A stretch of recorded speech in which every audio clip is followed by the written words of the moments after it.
Hey, well, today I want to look at what you need on your website. What's actually important for you to have on your music artist website. So we've looked at why a website is so important. We've looked at making our central thing front and center, whether that's our new single, our tour, or to book us for a show, how to make sure that that survives the blink test and that's front and center.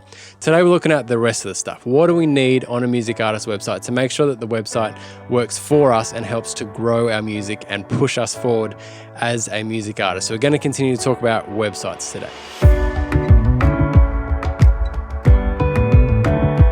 Hey, I'm Craig from the Dot Studio. I'm talking to musicians who want to become artists. So whatever that might look like for you, we're all different. We all have different levels that we want to get to as a music artist. But if you just want to go further than you were yesterday, you want to take the next step forward, then that's what this channel is all about. Just providing weekly tools just to move your music forward from wherever you are to wherever you want to go.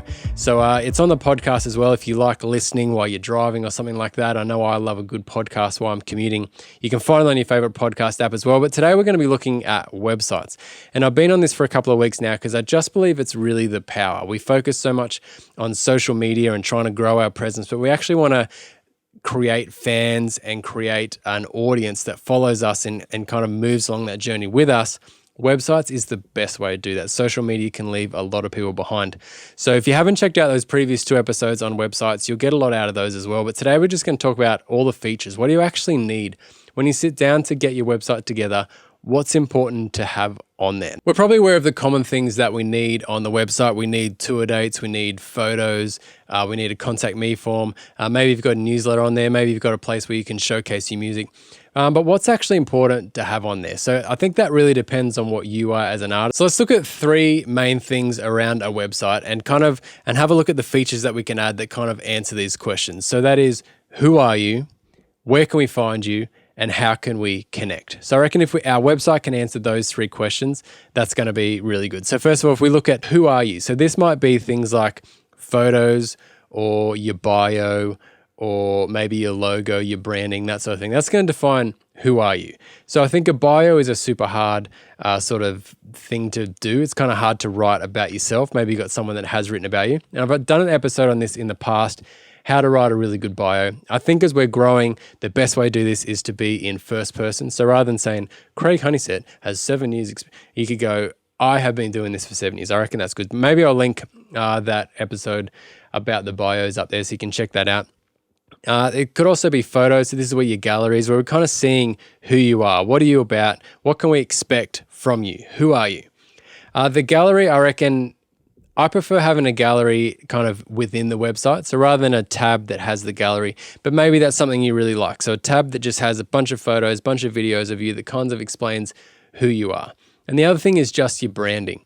So this could be the colors that represent you, the fonts. I was looking at Jack Botts' new website the other day, and it has like his big homepage is just a picture of him surfing. So he's all about that sort of lifestyle of just being free and happy and just going with the flow. So that's what his website kind of screams just by opening the homepage. So with no words, it kind of says who he is just in that imagery. So I reckon that's something you should really grab a hold of. But within that, yeah, bios, pictures, fonts, branding, colors. The second one is, where can we find you? So we kind of know who you are. We want to know where we can find you. So this could be links to your socials. Like, are you active on Instagram? Can we see updates on Instagram, Facebook? Do you have videos of your music or stories or something up on YouTube? Can we find you on YouTube? So this can be just links away, which is kind of okay. That's good to do that. It's great to also embed things. So you can embed your Spotify player onto your music page. You can embed your YouTube videos right on there on your website. So people can realize, go on your website and then go, oh, this guy's on Spotify. And then they can make sure they go there and follow you on Spotify. So this is great because people can find you on your website and then they can see, oh, this guy's on Spotify, he's on YouTube. And then they can find different places where you are, where your music is. They want to be able to listen to that more than just being on that website. So to be able to answer that question, where can I find you, is really, really good. This might also be tour dates. So if you've got a bunch of local shows around or you're making a little tour or something like that, it's important for people to be able to figure out where they can find you. So this is kind of information. So I'm a muso, this is who I am, this is what I'm doing, and these are the places that you can find me. So that's really, really powerful on a website. And it's great that you can actually set this up how you want to set this up. So you're in control of where you put these things. So if it's really important for you, this is what we talked about last week. If it's really important for you to someone to find you at your tour that's coming up, then put that front and center. If it's really important for someone to find you on YouTube because you're putting a bunch of fresh content up there, then point them to YouTube. And same thing goes for Spotify. So we're really in control of where people actually find us, and our website's great for pointing them there. I think the last thing and important thing is, where can we connect with you? So if we've come across, we're a fan of your music, we love listening to your music, we've been to your shows, we want to know, how can we get more? How can we go deeper? So where can we connect with you? So this is great if you have like a newsletter or something. So if you're really good with words, maybe you could write a weekly or a monthly newsletter out to your fans, out to your audience, to say, this is what I'm doing. These are the shows I really enjoy. Thank you for coming out to this show and this show, whatever it is, going into the studio next month. So you can kind of just tell a little bit about what you're doing and where you're up to in sort of a newsletter format. And you could have this as a blog post on your website, so they can connect with you by reading this blog post, or you can have them sign up to your mailing list and actually send this out to their inbox. So I reckon doing both of those is great. You can have a blog post that you put up on your website, and that helps people just be able to go on there and read it if that's where they are, or maybe that even helps with your SEO and that sort of thing. But then you could also email out that blog post so that people can read that in their inbox, and kind of you put that in front of them rather than them having to come and find you. The other way they could connect is to buy your music, actually purchase your music. So make that transaction with you.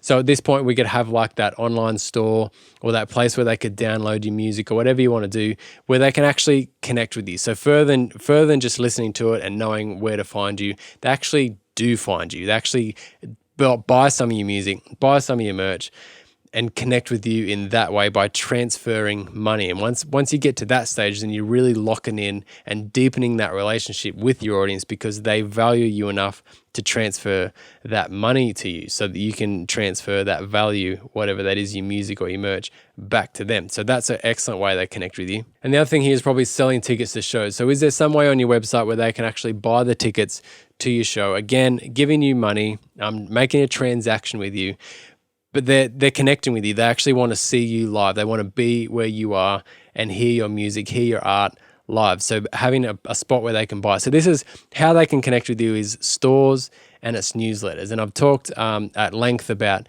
how important a mailing list is. And I reckon this is what you really want to be pointing people to on your website. Get them hooked in so that every time you've got new things, you're pushing that to them through a mailing list. It's an excellent way for them to connect with you. And I think they're all the basics that you really need on your website. So just to let people know who you are, where they can find you, and how they can connect with you. So if you can answer those questions by putting in some of these website features that the website builders offer within their things. So I'm talking about Wix or Squarespace or Bandzoogle. They're all going to have these options where you can put in tour dates, you can put in a merch store, you can put in bio, embed your music, all those sorts of things are going to be features of these website builders. If you can do that, that's the very basics, and I reckon you'll have a really effective music artist website if you can answer those three questions. Going on from there, I mean, your website is really valuable. So you can put in things like crowdfunding. So maybe if you want to fund your album, you could have somewhere on your website there for people to actually donate, so they can help fund your album. You could have subscriptions, so like a membership. So maybe like once a month, you will do a Zoom call with all your members, or maybe they get your music a month before it comes out publicly, or they can you can set up your phone and they can be in the room with you while you're writing new music, or whatever it is. There's so many things that people will pay a subscription for to kind of be on the in. So there's websites that do this, like Patreon, those sorts of things, but you can house those subscriptions through your own website and come up with benefits that people want to be a part of. And that's just such a good way to make money and to grow fans if you can offer them something more than everyone else gets, because people love exclusivity and they'll pay for exclusivity. So yeah, to offer that through your website through a subscription is another feature that you can chuck on there. Another super handy tool is like information about you as an artist for booking agents or venues. So this might be in the form of a EPK, an electronic press kit, or maybe just a rider, or just some information about you and what people have to go through to book you, what they can expect from you, all those sorts of things.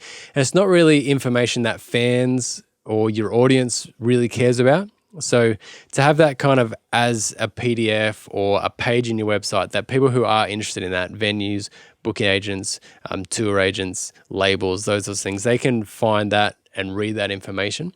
But it's not just front and center for your audience to read because they're not really interested in that. And this saves that emailing back and forth. So labels will just be able to click on that. And then if they're interested, they can send it through an email already knowing everything about you, rather than you having to go back and forth through emails and maybe find yourself writing the same email 20, 30 different times to different venues. You can have this EPK. So that's a really powerful feature, something you can't have in Instagram, YouTube, or Facebook or anything like that. But on your website, you can definitely house that, which just makes it so much easier to get your information out to the people that are looking for the information about booking you or getting you on their talk show or their podcast or whatever it is. I know most people hate this, but another thing that you can do, it's annoying when it happens to you, but it is really, really powerful, is a Facebook pixel. So what that means is when somebody visits your website, then you put an ad out on Facebook for your music. The people that have been to your website are going to see that. You know how I went on a camera website the other day to look at lenses. Now my Facebook is filled with ads for lenses. So we really hate that and it's annoying.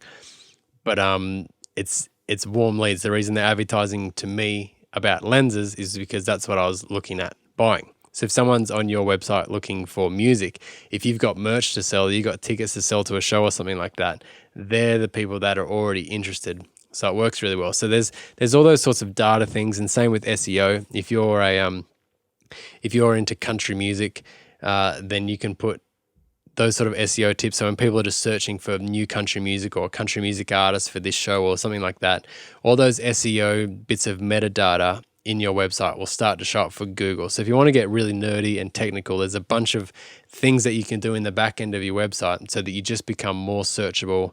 You kind of in people's faces more, and it's not so much about them having to type in your exact URL, but through various searches, Facebook or wherever else on Google, your brand, your music starts to show up in people's faces when they're looking for music like yours. So what I'd love to do coming up is I'd love to review some websites. If you've got an artist website that you think is pretty good or you're not sure about it or you want a hand with it, chuck it in the comments. And I think coming up, I'd love to review some websites on the channel here. Just have a look at what's great about your website to start with, and then what's some things that you might be able to tweak to make it a little bit more effective for you. Because like I've said a bunch of times, I just think it's such a great way to grow your music brand. And if you want to be an independent artist, then a website is actually your shop front. You know, so you walk down the street and you want to go and buy something, you walk into the shop and it's all there and you can get what you need. Your website is that.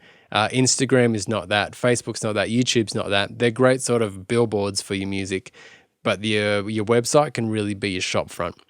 So if you want a hand with your website, chuck it in the comments for me or find me on Instagram, send me a DM, something like that. I'd love to help you review your websites. Coming up, I'd also love to go through, I've been looking into Bandzoogle. I've got a Wix account as well. I'd love to actually build some websites and show you how easy the builders are just to kind of get everything that you need and to lay it all out. So if you're interested in seeing something like that, let me know as well. In the meantime, make some music this week and we'll talk again soon. So meanwhile, subscribe to the channel if you are a musician who's just wanting to go next level, whatever level you are, but you want to go forward. This channel is just providing content that helps you do that, whether it's branding, songwriting, playing live, recording, or promoting and marketing your music. We cover all those in this channel. So subscribe. It's also on the podcast. You can find that on your favorite podcast app. I use Apple Podcasts every day on my way to and from work, just soaking in things about business or songwriting or whatever I feel like on the time. So you can find this on your favorite podcast app as well. Make some music this week and we will talk again soon.